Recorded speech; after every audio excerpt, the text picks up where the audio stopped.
Nagpapatuloy ang ating kwento nang bumalik ang ating bida sa computer lab at iniisip nito na sa era daw na ito na hindi pa nauso ang cellphones at instant messaging apps. At kahit na ang QQ daw ay hindi pa available sa susunod na taon. At dahil daw si Duyuteng ay nagsimula ng business ng hindi pa katagalan. Pero daw si Mr. Du daw ay nasa SCT at pupunta daw siya dito para makuha niya daw ang magandang opportunities, at natuwa nga ang ating bida sa naisip nito, at kailangan niya daw ayusin ang mga plano niya. At naging seryoso naman bigla ang ating bida dahil naisip niya na hindi niya daw alam kung si Liao Sensei ay mag-respond sa kanya. At kabilang linya naman ay makikita natin ang magandang si Kexen na tinitingnan niya ang computer at may nag-message nga sa kanya. At binuksan nga niya ito at makikita nga natin ang pag-e-encourage ng ating bida na si Kexen para magpatuloy nga itong magsulat at hindi sumoko. At namumula nga itong binabasa ang mensahe ng ating bida. At napapikit na lang ito dahil ang ating bida daw ay natatakot na tumigil siyang magsulat. At napabuntong hininga na lang si Kexen dahil kung talaga ba daw na maayos ang kanyang pagsusulat. At naalala nang niya ang sinabi sa kanya ng tutor na pangit daw ang kanyang sinulat na novel at hindi lang daw kulang sa kakayahan, pero hindi daw ito nakakonect sa emotional level, at kung titingnan daw ang mga ito ay dapat daw na wag na daw magsayang ng oras si Kexen, at mas maganda daw na mag-focus na lang daw ito sa isang bagay na meaningful. At hinagis nga nito ang mga sinulat ni Kexen dahil daw ang sinulat na hindi nakapagpa-inspired at ang walang halaga daw na articles ay meaningless, at wag daw nahulog si Kexen sa maling daan. At ang tutor daw niya ay hindi na-appreciate ang lahat. Pero daw as a reader, mayroon iba't ibang opinion. At nag-reply nga si Kexen sa ating bida na magtratrabaho daw siya ng maigi para maabot daw niya ang kanyang mga pangarap, at kahit na anong hirap daw, encourage niya daw ang sarili para sa kanyang journey, at late daw niyang alalahanin ang pag-encourage ng ating bida at ang kanyang suporta. At nasent na nga ito. At may mabilis naman na nag-reply sa kanya na nasa klase ba daw ito. At napatulala naman si Kexen na napakabilis daw ng ating bida, at kung naghihintay lang ba daw ito sa computer lab, at nang huli niya daw nakita ang ating bida ay nasa building pa daw ito ng computer lab. At tinanong na nga ni Kexen kung free ba daw ang ating bida dahil gusto niya daw na kumain sila at kumuha ng pagkain sa cafeteria. At nag-reply nga ang ating bida na maghihintay siya sa harap ng computer lab building, at nag-okay naman dito si Kexen. At makikita nga natin na nagkita na si Kexen at ang ating bida sa baba ng computer lab building.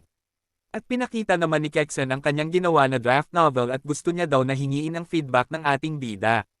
At tiningnan nga ito ng ating bida at humanga ito dahil yun daw ang simula ng favorite novel niya, ang Dust of the Heart, at hindi daw talaga makapaniwala ang ating bida na makikita niya ito ng maaga sa taong 1978. At naalala pa daw ng ating bida ang bawat linya at nagkakaroon daw ito ng mga memorable lines at na-featured pa daw ito sa QQ status nila. At dahil daw dito mananalo daw si Kexen ng hindi mabilang na award dahil lang daw sa novel na ito na halos daw dalhin na nito ang Nobel Prize. At tinanong na nga siya ni Kexen na iniisip ba rin talaga ba daw ng ating bida na pangit ang sinulat niya. At tahimik lang naman na tumingin sa kanya ang ating bida. At yumuko na nga lang si Kexen at sinabi na ang kanya daw literature tutor ay sinabihan siya na ang kanyang ginawa ay walang kwenta, at pinayuhan daw siya na tumigil na dito.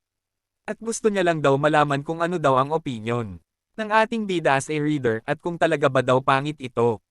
At dugtong pa ni Kexen na nagustuhan niya daw talaga ito at napakapangit ba daw talaga ito. At napaisip naman ang ating bida na naalala niya daw sa pagbabasa ng interview na ang simula daw ng Dust of the Heart ay na-reject ng kanyang tutor at sinabi nito na wala itong halaga. At halos daw ilibing si Kexen sa trabaho dito, pero ang maswerte daw ay gustong-gusto niya ito at sa ilang taon lang daw ay nag-publish daw ito ng bago at para maiwasan daw na mawala ang kanyang pinaghirapan. Kaya bigla nang linipitan ng ating bida si Kexen at sinabihan na para daw sa ating bida ay napakaganda daw ng ginawa ni Kexen, pero daw ang ilang writing techniques daw at ang views daw ay hindi pa nasa oras. At ang maka-appreciate daw nito ay makikita ang kagandahan, pero ang iba daw na titingin dito na hindi nagustuhan ang style ay titingnan lang daw ito na ordinaryo. At dugtong pa ng ating bida na kailangan daw basahin ni Kexen ang Fitzgerald's The Great Gatsby, sa simula pa daw ng pag-publish, maraming tao ang walang pakialam.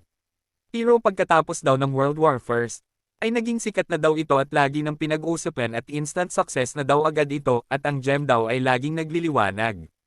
At ngumiti nga si Kexen sa ating bida at humihingi ng advice. At sa isip naman ng ating bida na hindi niya daw susubukan at ano daw ang mangyayari kung mauwi daw na mabago ang writing style ni Kexen at baka daw makaapekto ito sa kanyang career at yun daw ay hindi mapapatawad na pagkakamali. At biglang ang huminga ng malalim ang ating bida. At sinabi na ang kanyang best advice lang daw ay manatili lang daw ito na totoo sa kanyang original concept at ingatan daw ang daan na kanyang pipiliin. Nagpapatuloy ang ating kwento at sinabihan pa nga ng ating bida si Kexen na mayroon daw libong Hamlet sa mata ng libong tao. At hindi niya daw gustong i-evaluate ang trabaho ng hindi pa natatapos. At sa isip naman ni Kexen na hindi daw gusto ng ating bida na sabihin na masama ang kanyang sinulat. At nagpatuloy pa nga ang ating bida sa pagpapaliwanag na pagkatapos daw ng lahat hindi daw siya professional, at kung may masabi daw ang ating bida ng makakasama, at mamislead daw si Kexen, at hindi daw yun maganda, at para daw sa ating bida, ang opinion daw ng ibang tao ay reference lamang, ang pagsusulat daw ang ona, at para masatisfy daw ang sarili. At si Kexen daw ang creator ng trabaho niya at ang pag-judge at intuit ayon niya ang pinakamahalaga. At nag-thumbs up na ang ating bida dahil as long as daw na iniisip ni Kexen na mabuti ay mabuti daw ito. At kung gusto daw ito ni Kexen magpatuloy daw itong magsulat at wag daw nitong baguhin ang ugali niya dahil sa trabaho nang dahil lang daw sa opinion ng iba.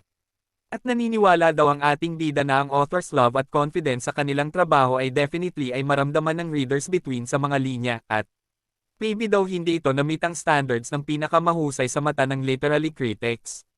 Pero at least daw sa kailaliman niya ay hinipo siya at naniniwala daw ang ating bida na hihipuin din daw ang maraming tao sa hinaharap.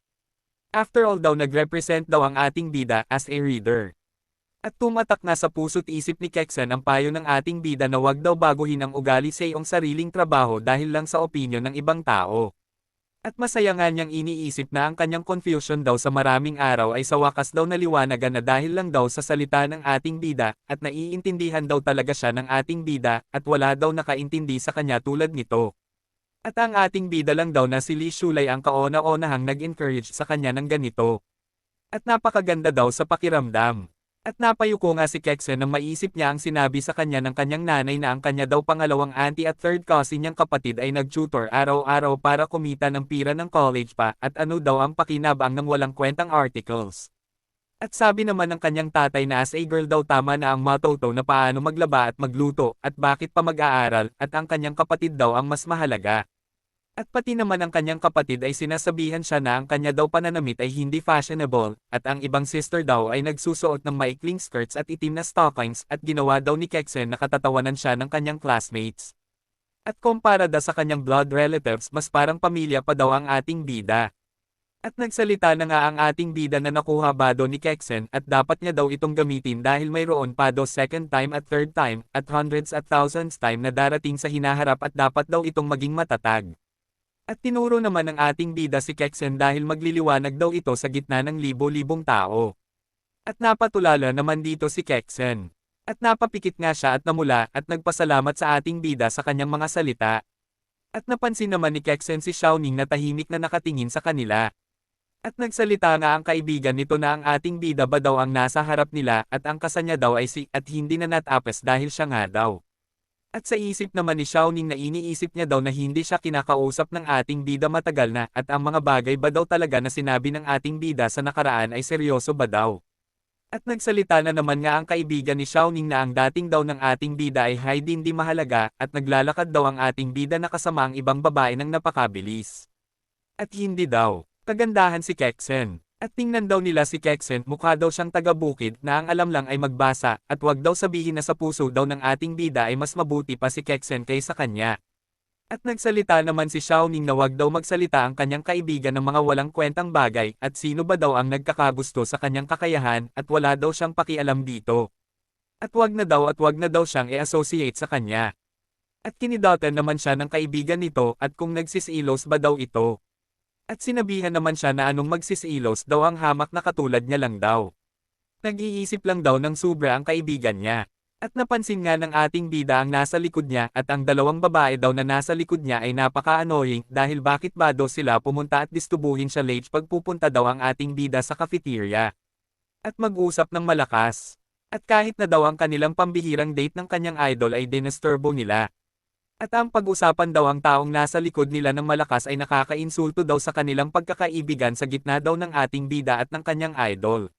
At kahit na daw ang kanyang idol ay niya na-realize na siyang pinag-uusapan. At nag-excuse nga muna ang ating kay Kexen dahil maghi-hello lang daw siya sa kanyang dalawang classmates at nag-okay naman dito si Kexen. At nagsalita nga ang ating bida ng naiinis na hoy kayo. Pero may napansin ang ating bida at ng paglingon niya ay napakalayo pala ng dalawang babae sa kanya. At sa isip naman ng ating bida na si Xiaoning paano daw na napakalayo nila pero pakiramdam daw ng ating bida ay parang kalahating metro lang ang lapit nila at ano ba daw ang nangyari. At nagsalita naman ang kaibigan ni Xiaoning na lumingon daw sa kanila ang ating bida at gusto ba daw ni Xiaoning na makuha ang ating bida pabalik kay Xiaoning at nagalit naman si Xiaoning dito dahil nagsalita daw ng sobra ang kaibigan niya. At narinig nga lahat ng ating bida ang pinag-uusapan nila. At nagtaka nga ang ating bida dito. At sa isip nga ng ating bida na naririnig niya daw ulit ng malinaw at impossible daw narinig niya ng malinaw kahit napakalayo ng distansya. At nagtaka naman si Kexen sa nangyari sa ating bida. At kakalimutan na lang daw ng ating bida ang dalawang walang kwenta na babae dahil hindi na daw kailangan na makiparaaway sa kanila. At napapikit nga ang ating bida dahil mayroon daw siyang napansin. Dahil ang mundo daw sa oras na to ay napakakaiba daw. Dahil naririnig daw ng ating bida ang nararamdaman ang tunog ng hangin. At pati na daw ang tunog ng pagtaturo ng teacher na napakalayo ay rinig na rinig daw ng ating bida. At ito ba daw ay sounds of reading? At kahit na daw ang pag-usap ng mga student sa cafeteria at rinig na rinig niya at sinabihan pa nga ng study auntie ang isang allen na napakasarap ng luto nito at pati daw ang rereklamo ng ibang study auntie ay rinig na rinig daw nga ating bida. At napamulat nga ng mata ang ating bida at pati daw ang sounds of noise sa cafeteria ay maramdaman daw ng ating bida, at ito na ba daw ang bagong kakayahan ng ating bida dulot ng kanyang pagre-reincarnation.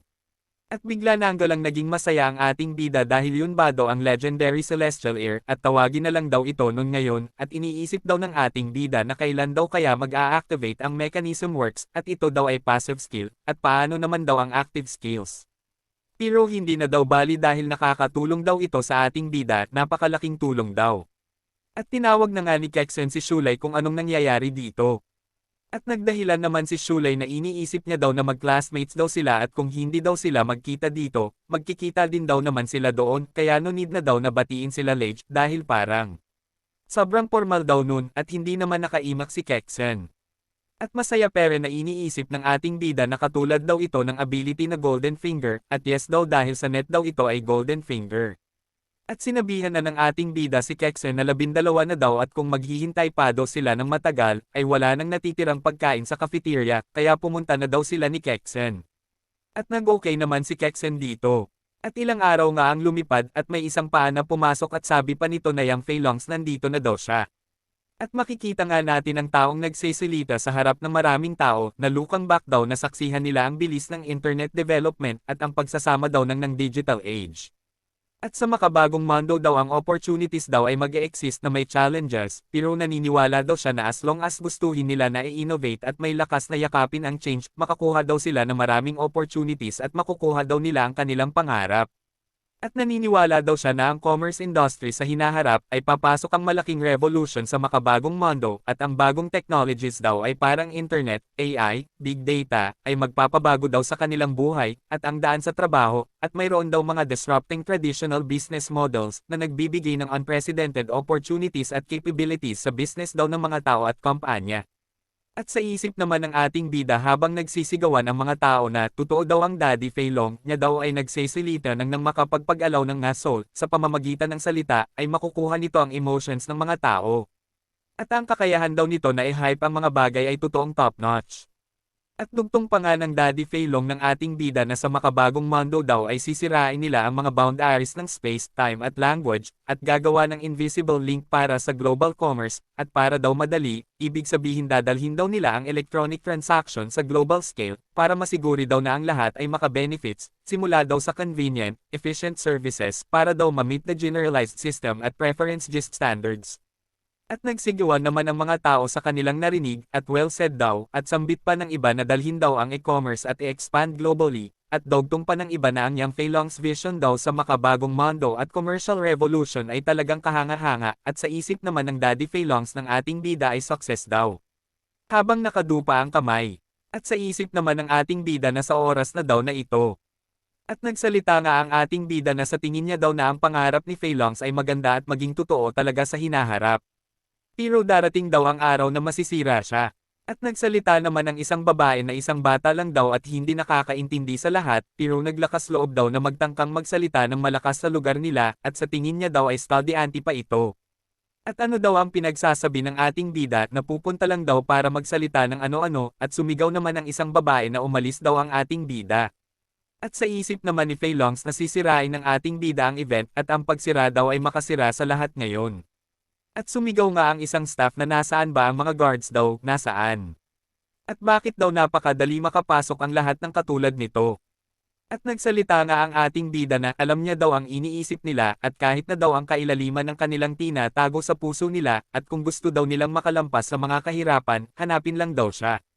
At sa isip naman ni Fei Longs na nakatago na iniisip sa puso ba daw? At pasimple nga na nakasmile ang ating bida. At nagsalita naman ang isang staff na ang tao daw na katulad ng ating bida ay pumunta para magpasikat at umaasa na lumapit sa iba para makaakyat daw ng mataas at para makakuha ng kasikatan at wag na daw itong pansinin ni Fei Longs. Dahil ang malaking plano daw nito ay hindi masisira. At nagsalita naman ito na totoong nang seselita ng nonsense. Pero daw hindi niya daw alam kung bakit niya ina-admire ang ating bida. At nagsalita pa nga ito na hindi daw ba nakikita ng staff niya na napaka-interesting daw ng ating bida. At ang pagkakita niya daw sa ating bida ay nagpapaalala sa kanyang kabataan. At kahit na daw nagpapasikat lang ang ating bida or mayroon siyang kunting kaalaman, ang pagtatangka daw na i-refute daw siya sa harap ng maraming tao ay nakakapagbibigay daw sa kanya ng kuryosidad. At napasigaw nga ang staff na general manager yang kung ano ba daw ito.